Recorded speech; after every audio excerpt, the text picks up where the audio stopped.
Someone once told her scars were proof she'd survived.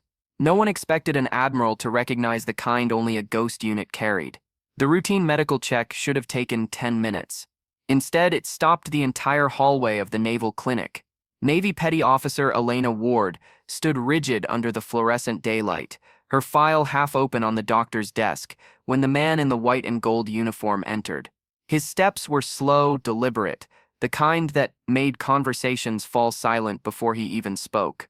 And when his eyes landed on the pale, narrow scars behind her shoulder, scars she'd spent years pretending meant nothing, he froze. "Why are you here?" he asked. Not with suspicion, but with something closer to disbelief. "Before I tell you what happened next, tell me in the comments where you're watching from. I love knowing who's listening." The doctor cleared his throat, confused. Elena's pulse hammered.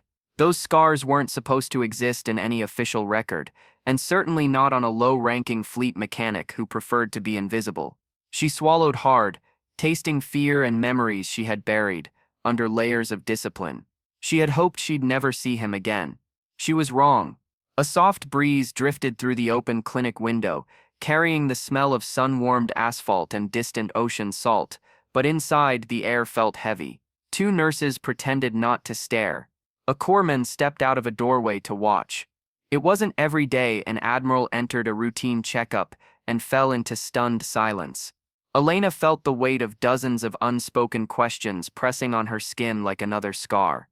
He stepped closer. "You were in Sentinel Ridge," he said quietly, as if saying the name alone might summon ghosts. Her throat closed. Sentinel Ridge was never to be spoken aloud. Not after the explosion. Not after the firestorm that erased half the unit from the world.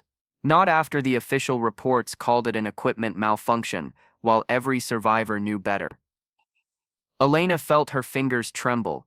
She hid them behind her back, but the Admiral noticed anyway. His voice softened, but the tension in it cut like glass. "I was there when we pulled the last 5 survivors out of the debris, but I never knew one escaped after the secondary blast." The room rippled with whispers. A nurse covered her mouth. The corpsman muttered. She was there. In that?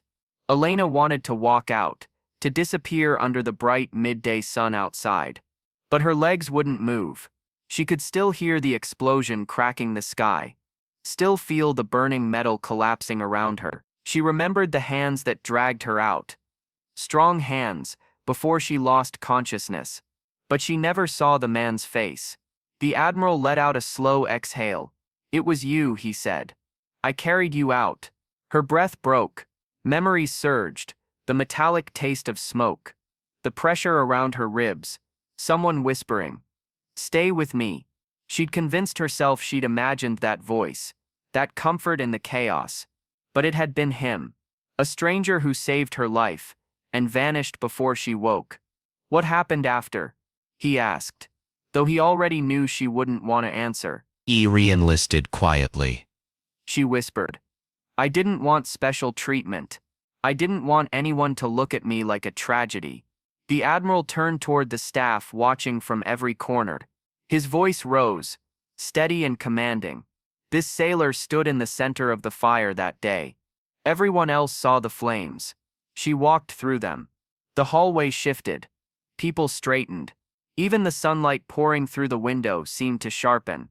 Elena felt something unfamiliar wash over her.